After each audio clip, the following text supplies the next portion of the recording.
How are you all doing? This is Vertic Designs here, and this is another background removal tutorial. The last one we talked about the pen tool and how that is the best way to remove the background. This time I'm going to show you a much quicker and easier way of doing it, and it is just going to be almost as accurate as the pen tool. First thing you want to do is import your image by simply dragging it into the work area or going to File and Open. You also want to go to the layer, and where it says background, you want to left click on this lock to unlock it to be a layer. You want to hold Alt on your keyboard and use the scroll wheel to go up so you can zoom into your image. If you can't do it this way, you can go to the zoom tool, which is right here, and that will let you do it that way.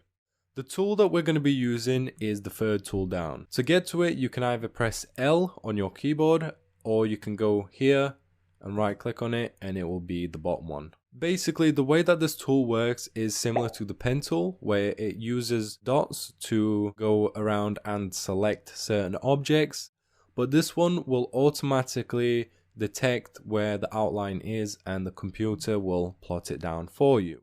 And all you got to do is pretty much guide it around the object that you wanted to select. Now, in the last video I mentioned that it's not as accurate, and that is true, but you can adjust the settings to make it more accurate. There's a few things that you need to know, first of all, about the selection tool and the magnetic lasso tool. The first thing is these options right here. If we only use this option right here, which is the first one, and we create a selection right here, and we want to, let's say, add on to this one, we won't be able to. It will give us a separate selection. It will give us a brand new one. If we press Ctrl and D to deselect this and select the second option, this will allow us to add on to this right here. And you can see now you have a plus next to it. And if we create another one, we now have two shapes inside each other which merged together. The third option is all about cutting the current selection. As you can see, we have the opposite effect now. It is turned into a minus, and we can actually take it away from here, and we could just cut this into a smaller custom shape. The very last option is to create a custom shape inside of this one, and what I mean by this is if you have a selection here but you only want this bit here, you click on this one and only select this area right here. So that is the three selection options you should consider and know. The two other options next to that one is feathering, and if you don't know what feathering is, it pretty much adds a nice soft effect around your selection. You can see that the image has a soft edge around it. If you're looking for nice sharp edges, then you want it to have it on 0. Okay, so the last three options, these are also really important to know. What these options do is these actually determine how well or how bad the magnetic lasso tool works. For example, if we look at the width and contrast and frequency, the width of it is how many points it will plot between each one. So if we have this on 10 pixels, it will plot it down every 10 pixels. The contrast of it is how well it can determine the line that you are wanting to select. So if your image was difficult to select, you can increase the contrast and it will try to pick up colors much better. The frequency of it is how many points it will plot in total. The first thing you want to do is pick a corner or an area which you're going to start. It's a lot easier if you start at the bottom and work your way all around this image. You want to create the first point by left clicking, and then all you got to do after that is let the computer do the work for you. If you wanted to, you can manually add them yourself. So as you can see right now, I'm adding some of them on the edges and the corners to help it be more accurate.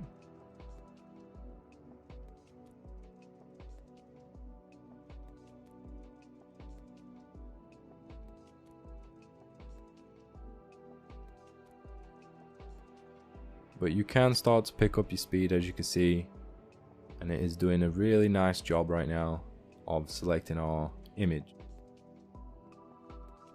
The corners are usually the ones that it might struggle with. As you can see down here, it sometimes struggles to pick up certain colors, and that is something you don't need to worry about it right now. We can easily fix that later on.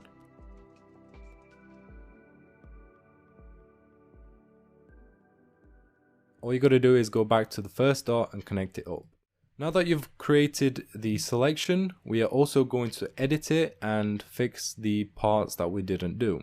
We're going to zoom into this area right here. I'll start off with this first. Okay, so the next tool that we're going to use is called the polygonal lasso tool. This one is similar to the pen tool, but this one doesn't have any points. So what we're going to do is we're going to remove this area right here.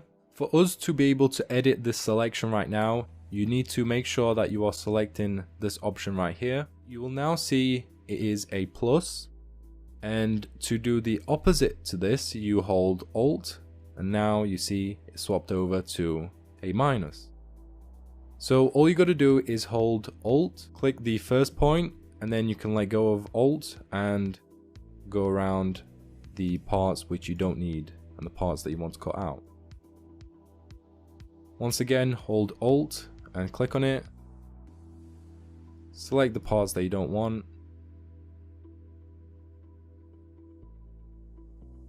We're going to go further down and also fix this area here.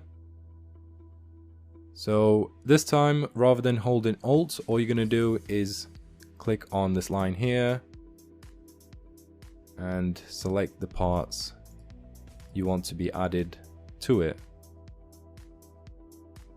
Okay, so another useful thing about this tool is if you wanted to, you don't have to go to the first dot.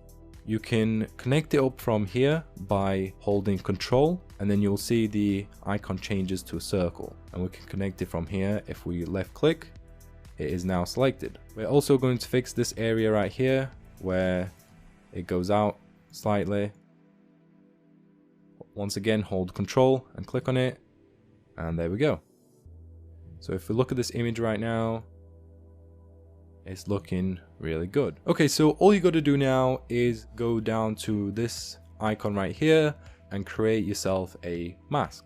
As you can see, the background is now gone, but we can always switch back by disabling the mask. So if you hold Shift and click on the icon, it will disable the mask. And if you hold Shift again and click on it, it will show you the image with the mask. If yours is the opposite, let's say yours is like this, where the background is actually cut out and the person isn't, all you got to do is press Control and I, and that will invert it.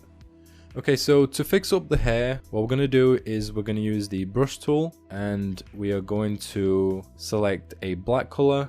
Make sure you go up here and set this one to feathering, and then just fix up some of the parts which aren't looking good.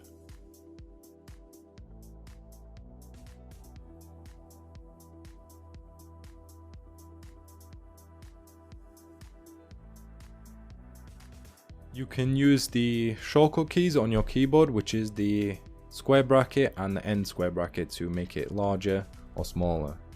Alright, so we've pretty much removed the background. If you want this to be completely gone and you don't want the background, you can right click on the layer and convert to smart object.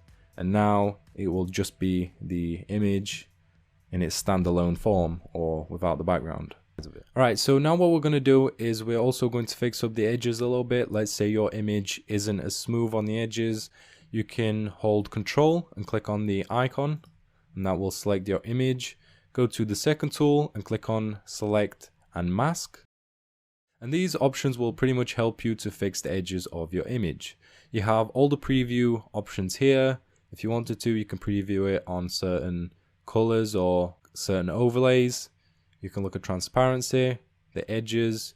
The ones that you will focus on are smooth, feather, and contrast. These play an important role to fix your image. You have feathering, which this will create the feather effect, and then contrast will take it away, and this will smoothen your image down. You can play about with these and see which one works for you. Once you've done all that and you're happy with your settings, you can press OK, and that will apply it to a new layer. And that is pretty much it. That's how you use the magnetic lasso tool to remove the background. You can always move this wherever you want. You can put it to certain projects that you have open. You can save it. You can add a background right here if you wanted to. You can create one by creating a background. But anyway, I hope this video was helpful. If it was, leave a comment and give it a thumbs up to show other people it was a good video. If you would like to see more tutorials, you can go down to the description and there is a playlist to Photoshop, or if you want to learn editing. This has been Vertic Designs and I will see you all in my next video. Bye.